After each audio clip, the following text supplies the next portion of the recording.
Hello everyone, welcome back to Konaseema ఆడపడుచు.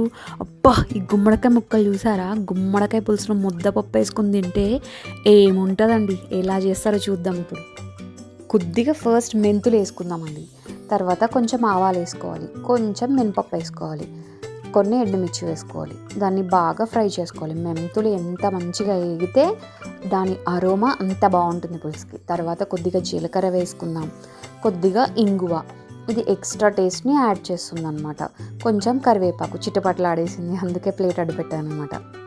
ఇప్పుడు మరీ సన్నగా కాకుండా ఒక మీడియం సైజులో ఇలా స్లిట్స్ లాగా కొంచెం లావుగా కట్ చేసుకోవాలి. ఒక 1.5 కప్ ఆనియన్స్ వేసుకుని కొంచెం పచ్చిమిర్చి వేసుకోవాలి. ఈ ఆనియన్స్ మరీ ఎక్కువగా వేగిపోకుండా పింక్ కలర్ వచ్చే వరకు వేయించుకోవాలి. ఇంకొక 2 గార్లిక్ కూడా వేసుకుంటారు. ఇది ఆప్షనల్, కొంతమంది వేసుకుంటారు, కొంతమంది వేసుకోరు అనమాట. ఇప్పుడు మనం కర్రీకి మనకి ఎంత కావాలనుకుంటే అంత సాల్ట్ ఇప్పుడు యాడ్ చేసేసుకుంటే ఆనియన్స్ కూడా బాగా త్వరగా వేగుతాయి ఇదే టైంలో. ఇప్పుడు మరి గుమ్మడికాయ ముక్కలు కూడా యాడ్ చేసేద్దాం. కొంతమంది అలా తొక్కతో వేసుకుంటారు, కొంతమంది వాటిని పీల్ చేసి కూడా వేసుకుంటారు. కానీ మా సైడ్ అయితే, ఆంధ్ర సైడ్, ఇలా తొక్కతోనే వేసేసుకుంటాం అనమాట. అందుకని నేను ఇలానే చేస్తున్నాను.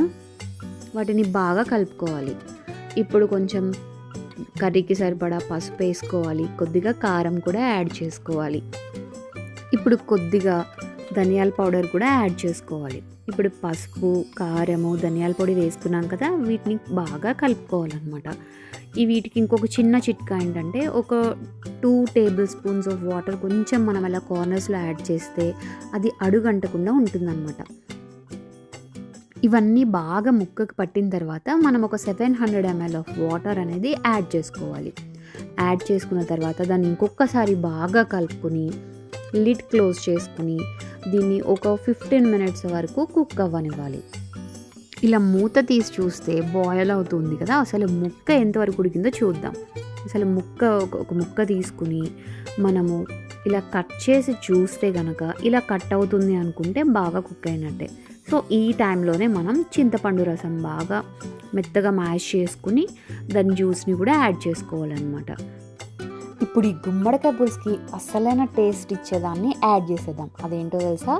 బెల్లం పౌడర్. అసలు ఇది ఉంటేనే కదండి గుమ్మడికాయ పులుసుకి ఉన్న టేస్ట్ అనేది. ఇప్పుడు దీన్ని కూడా మనం యాడ్ చేసుకుని ఇంకొంచెం సేపు ఒక 10 minutes అనేది బాగా మరగనివ్వాలి. అసలు గుమ్మడికాయ పులుసు ఎంత మరిగితే అంత రుచి వస్తుంది అన్నమాట. ఇప్పుడు ఇదే స్టేజ్లో మనము దానికి కావాల్సిన సాల్ట్ ఏమైనా సరిపోకపోయినా, పసుపు సరిపోకపోయినా, కారం సరిపోకపోయినా వేసుకోవాలి. రెడీ అయిపోయింది మన గుమ్మలాడే గుమ్మడికాయ పులుసు.